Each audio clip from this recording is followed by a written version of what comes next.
I hope everyone can hear me well. Thank you very much for joining our webinar today. We're going to be talking about community solar and how you can access the benefits of community solar. So before we get started, we just want to go over a few housekeeping items. We would appreciate if you could please put yourself on mute and save your questions for the end. We will have a Q&A. This webinar should basically take about 15 or 20 minutes. So feel free to save your questions till the end. You can ask questions at the end or submit questions in the chat box and we will pick it up. We also welcome your participation in polls that we will be inserting throughout the presentation to keep this as interactive as possible. So just as a quick introduction, my name is Pallavi and I'm the Community Solar Manager at OYA Solar. I help lead OYA's efforts in educating as many people as we can on the benefits of going solar through a community solar project. So today I will specifically go into details about how anyone who basically has an electric meter can subscribe to our project with OYA. I will just quickly then pass it over to my colleague, Glenn, who will just give a quick introduction about himself as well. Thanks, Pallavi. Hi, everyone. My name is Glenn McKay. I'm a project manager at OYA Solar, and I'll spend a few minutes giving a very high-level overview of the steps involved in developing our community solar projects. I won't be going into too much detail, so if you have any questions at all that come to mind while I'm talking, please just drop them in the chat and we'll get to them at the end. Perfect. So thank you, Glenn. On our agenda today, we will go over a community solar farm and how it's developed and constructed. We'll also go into the benefits of community solar. There's several benefits, including the savings that you will be taking advantage of on your electricity bill, as well as we'll walk you through some current examples of subscribers that we have subscribed to our community solar project. We will also look to taking up any questions at the end, but in the meantime, we do have a poll question that we will ask everyone to answer. So the question is, have you heard of community solar? I'll just give everyone a quick minute to answer the question. It should pop up on your screen.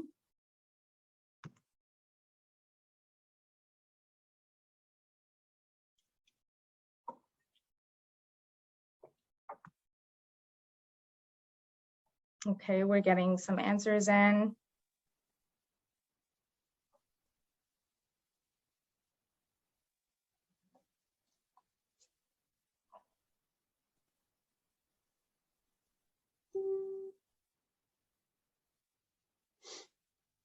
Very good. So just really quickly from looking at the poll answers, we have about a majority, 62% of the folks here know basics of community solar. And that is great because today we're going into more details on what community solar is, and I hope you can really take away some new information today. So going right into our benefits, basically the benefits of community solar. There are several, as you can see. The main one is how the savings on your electricity bill and how you can basically benefit from that. We will go into details about how that works in a later slide. This is a very important feature of subscribing to community solar, especially in light of the financial challenges brought on by COVID over the past year. More businesses and individuals are paying close attention to their monthly expenses, and subscribing to solar, community solar will help you achieve that goal. So with regards to upfront payments, basically there are none when you are subscribing to a community solar project with us. Our company, as a developer of the solar project, takes on all the risks and costs related to permitting, financing, and construction of the solar panel and systems. So you as a subscriber does not have to worry about making any payments or installing any panels on your rooftop. As you already know, in a state like New York, a lot of businesses and individuals don't have access to solar because they either rent or live in a multi-tenanted building. And some people simply don't like installing panels, which is why community solar is the best bet for you, because it overcomes all these barriers and provides businesses, homeowners, and renters the fair and equal access to solar energy. So finally, by participating and subscribing to a community solar project, you are part of a community that's not only driving positive change from an environmental standpoint, but also contributing to the development of the local economy.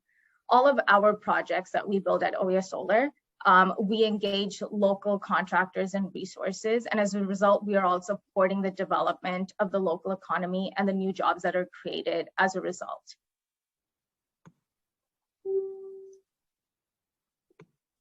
So we're just going to jump into the next slide here.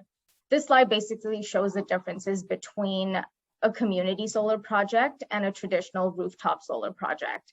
The best way to illustrate the differences is through one of our prospective subscribers that we were in discussions with last year. The subscriber is a senior living multi-unit facility with over 3,000 units in multiple buildings. They were originally considering on-site rooftop solar, as they were interested in becoming more environmentally friendly.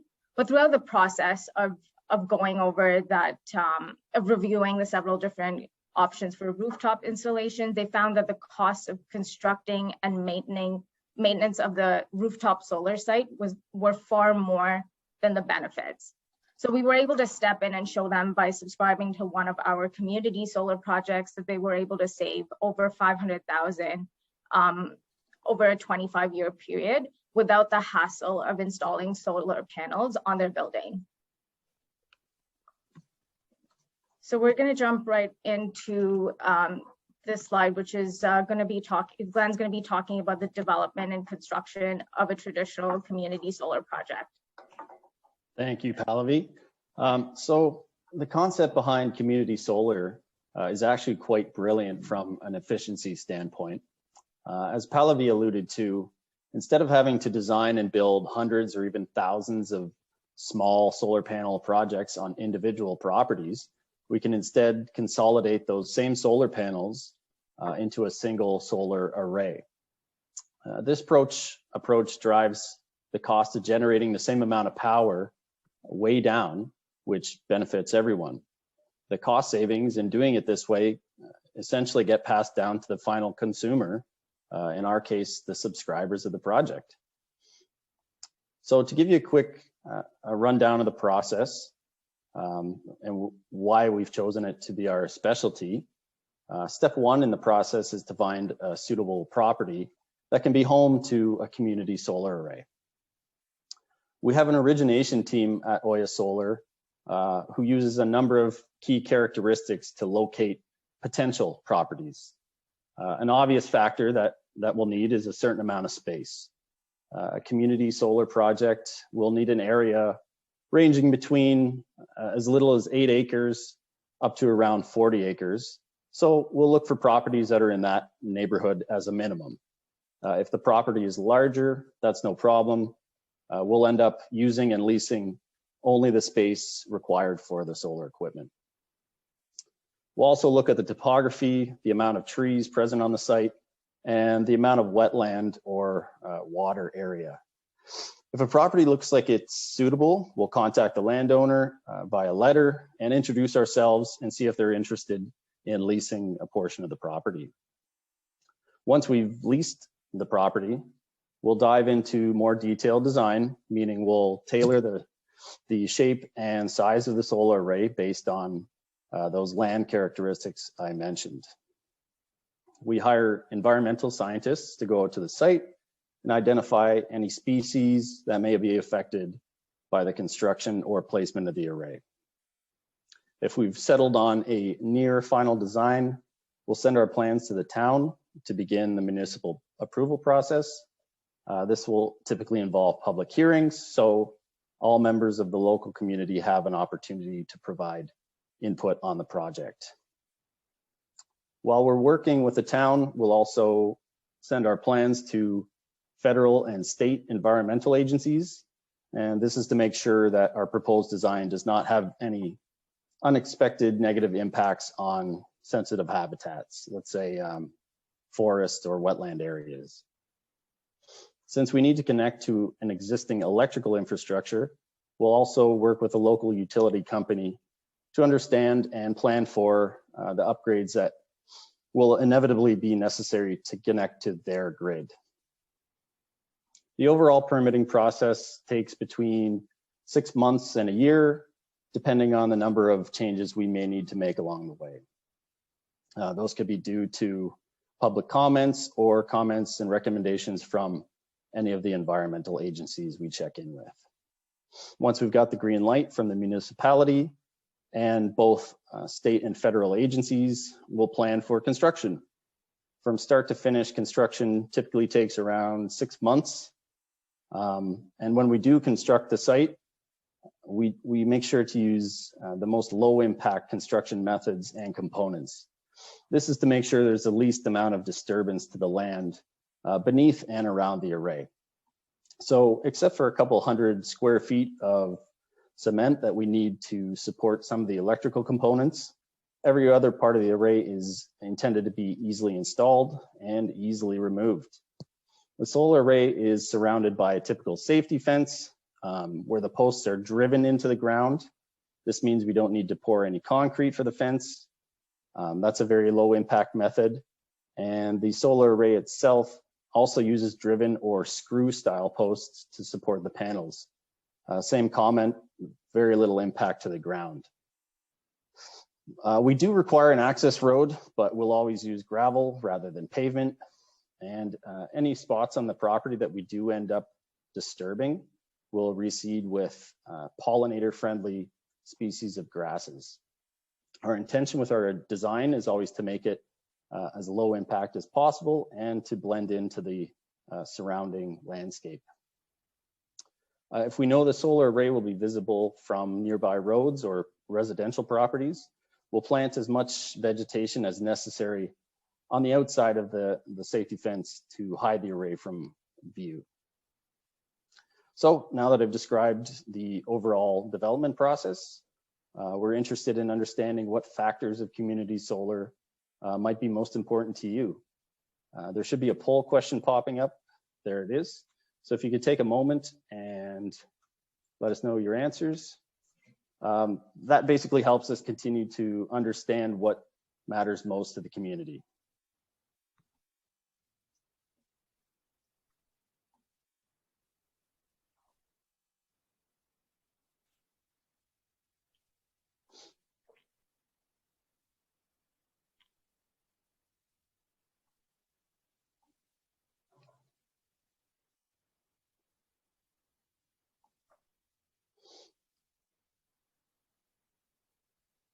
Okay, Okay, we're just waiting 10 more on seconds. a few more people to answer the poll. Okay, so as expected, savings are important. Support of clean energy, that's beautiful to see. Contribution to the local economy, good, and all the above as expected. So that's good. Thank you, everyone. It's very helpful. It helps us understand where to focus our efforts. Very good. And so one of the most frequently asked questions is how does the savings get calculated, and basically where does the 10% savings come from? And that's what I'll get into explaining right now. So as soon as the community solar farm is built, it is basically connected to the local utility grid. Electricity is then generated by the community solar farm and then sent to the utility. In exchange for the energy received from the farm, the utility then provides a monetary credit, and then they calculated based on several variables. OYA then receives this credit and passes on 10% of the bill credit to anyone who subscribes to our community solar project.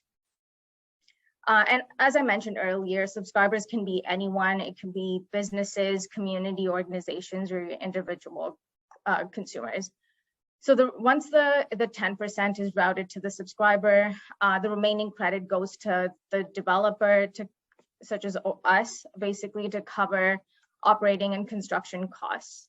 It's important to note that throughout this process, your utility will continue to power your property, and so there's no changes to how you receive electricity.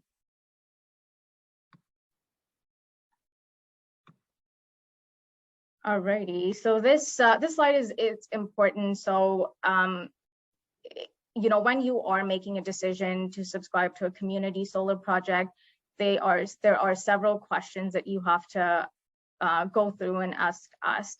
So one of them is, does the developer in question have expertise in the industry and a proven track record? So how long has a developer been in these industries? An important question to ask. Also, in line with that, with the project that you are considering subscribing to, when is that project going to go live? So as soon as it goes live, essentially is when you will start saving. So that is a very important question to ask as well. Some of the other questions are, what are your contract terms? So typically a subscription contract can be anywhere between 15 to 25 years. The standard in the industry I see is 25 years. And so that is something that you have to look into, as well as things like if you're able to cancel your agreement and how much of a notice you have to give the developer to get out of the contract. And finally, what is the percentage of savings of bill credit that you as a subscriber would get? This ranges typically from 5 to 10%. At OYA, we offer a 10% bill credit at this time on subscriptions. So this slide looks at 3 simple steps involved in how to subscribe to a community solar project with OYA Solar. The first step is we assess your energy usage, and how we do that is basically look at your utility bills over the past 12-month period. Based on your usage and spend, we then estimate how much of a percentage you will be allocated to one of our projects. And in line with that, we would also be able to give you an estimated amount of savings that you will realize on your electricity costs going forward. We will then assign your account to a community solar project. And finally, we'll review all the terms and conditions that come with subscribing to a community solar project with us. And the final step is basically signing the agreement. So that essentially secures your agreement with us and allows you to realize a 10% savings on your utility account. As soon as the signing is completed, we will let you know once the project is operational. So our upcoming solar project is one based in Franklin County in New York, and it is expected to launch in May or June of this year. So here are a few examples that we will go through in terms of current subscribers that we have allocated to our community solar project. The first one being a large county in New York. From reviewing their annual usage, we calculated that their savings on an annual basis would be about $119,000. On a 25-year basis, this amounts to about $3 million in savings for that county, which is quite substantial. And a second example is a large grocery chain that has over several hundred stores in New York. We reviewed their bills and we were able to determine that they would save about $21,000 on an annual basis, which translates to about $500,000 in savings in a 25-year subscription contract with OYA Solar.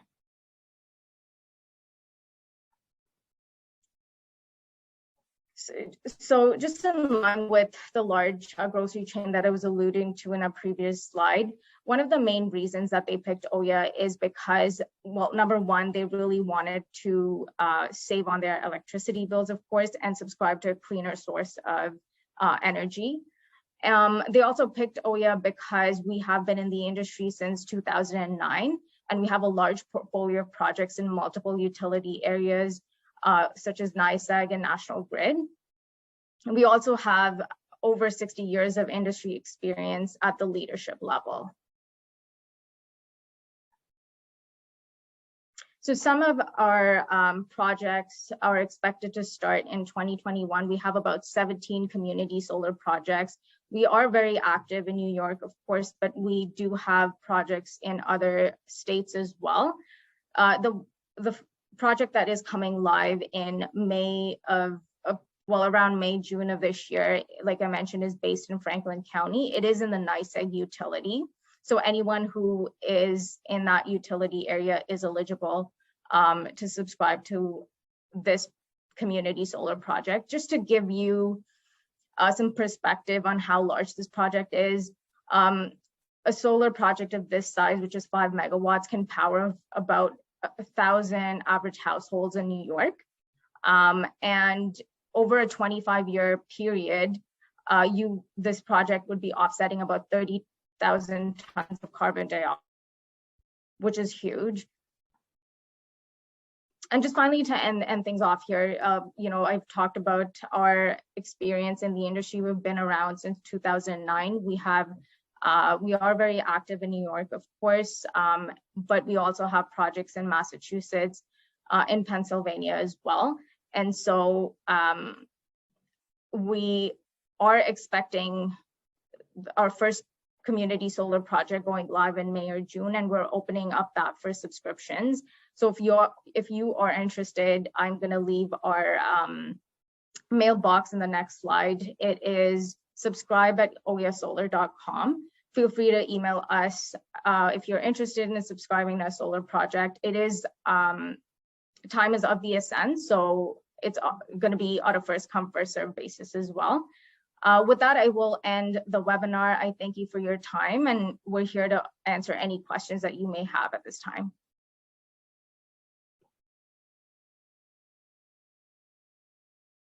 So we'll just pick a few questions up from the chat here.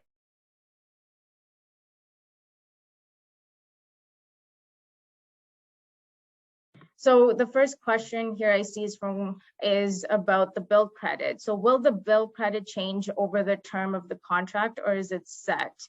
So the 10% of the credit shouldn't change over the term of the contract. The actual credit might change because it's based on several variables, such as the energy of the cost of electricity, which is calculated by the utility. So that the amount may change, but the 10% of the bill credit that the subscriber gets will not change over the term of the contract.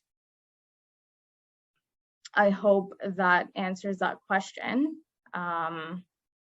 We have another one here. Would a customer of OYA Solar have to pay 2 electric bills? So that actually depends on the utility territory.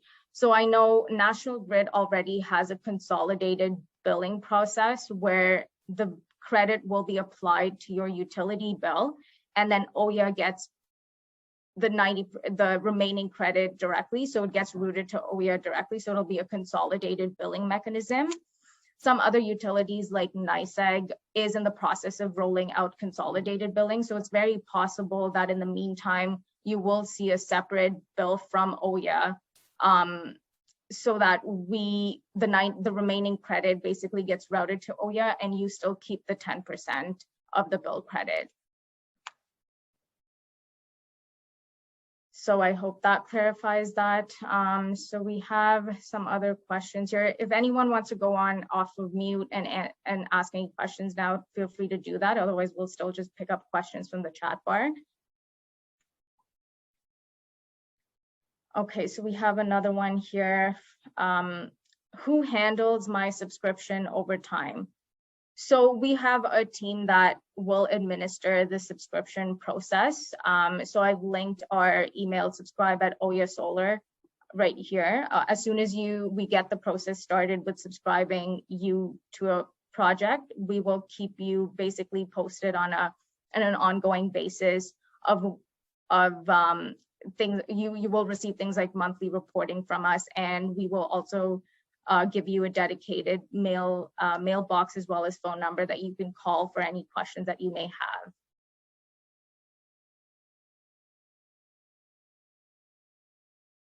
Okay, so we have quite a few questions coming in. Does OYA charge a fee to end the contract, and what is the term of the contract? So typically our contracts, go between anywhere between 15 to 25 years, just depending on whether you're a consumer or a residential client.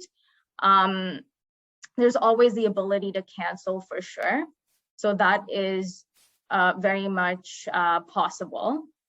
In terms of a fee, if you're a residential client, there is no fee to end the contract. You just have to give us a notification, and it takes about 90 days. We do need about a 90 days notice to cancel period. So that should answer that question. So I think I answered this, but I'll just read the question out for other people as well. So how will I receive updates about the project, and will I be notified if something goes wrong? You will receive updates as soon as you subscribe to a project with us. You will receive updates directly from us, whether it's via email or any preferred method of communication, whether it's a phone call. With regards to updates about the project that you have subscribed to, and if anything goes wrong, we will keep you notified.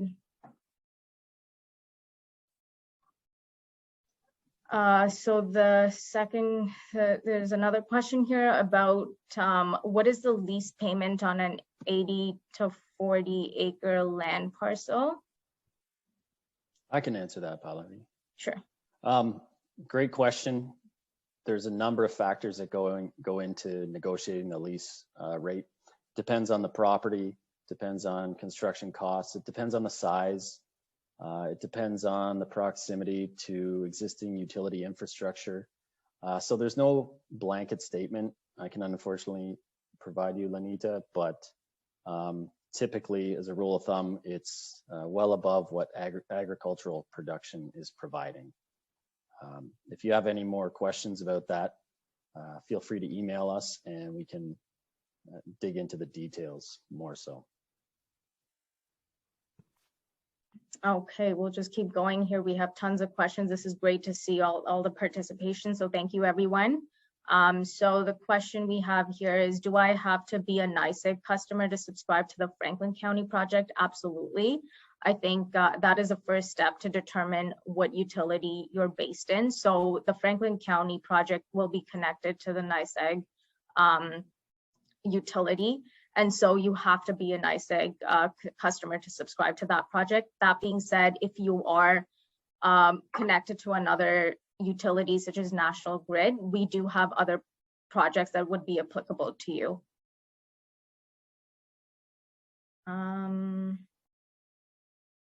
So let's take a look. So one of our participants is asking if it's possible to receive a copy of the slides. I believe we should have this available on our website for you to review after. Yeah, as well as a link to the video recording. Yeah, absolutely. So moving on here, are you reaching out to landowners? I received a notice that I would be receiving a call, but I have not. That just means that you are definitely on the list, Blair. So we will absolutely keep you in mind and reach out to you after this. We are actively and always reaching out to landowners for potential land leases.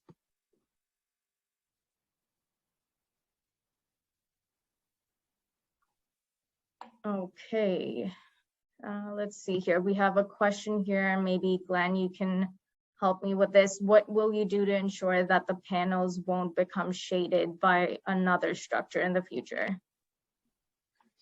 Yeah, good question. Typically, we design the array around existing shading. So oftentimes there will be forest area surrounding it. So as I said, we tailor the design based on the area we want to install the array. So typically we'll avoid the shaded areas in the first place. So it's really not much of a concern. Also, if we know there's a chance that it will end up in the shade by some structure, I mean, the odds of a 50-story building going up to it is next to it is pretty low. But we have also overbuilt the array a little bit so that if shade does become a factor, it doesn't affect the output of the system at all.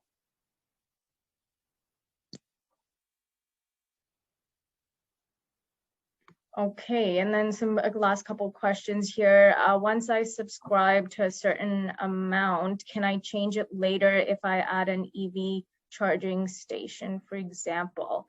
So from what I understand, you're asking if you can change your subscription allocation in the future. Absolutely, the question is yes. We can always, like, for example, if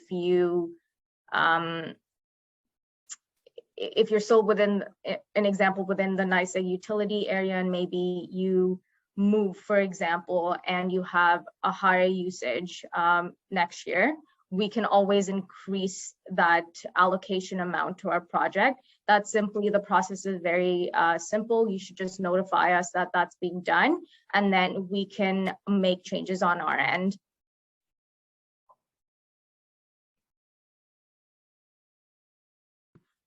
Alrighty, I think we've come to the end of our questions here. If you do have any more, you can put yourself on mute and ask at this time, or if you think of any questions after this, feel free to contact us at subscribe@oyasolar.com or at that number 1-844-443-1870. We're always happy to take any questions you have, and we really hope you've enjoyed the session today and you've learned something more about community solar. Thank you everyone for your participation.